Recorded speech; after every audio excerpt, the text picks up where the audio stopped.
আসসালামু আলাইকুম আরহামতুল্লাহি ওবারাকাতুহ।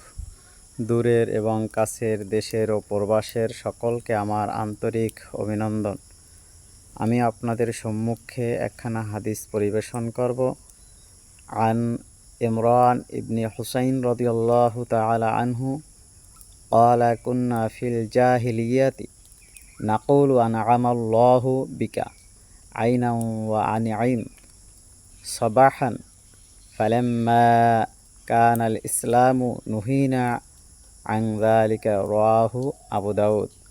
হযরত ইমরান ইবনে হুসাইন রাদিয়াল্লাহু তাআলা আনহু হতে বর্ণিত, আমরা জাহিলি যুগে অভিবাদনের সময় বলতাম, আল্লাহ তোমার চোখ শীতল করুন এবং প্রত্যুষে তুমি কল্যাণের অধিকারী হও।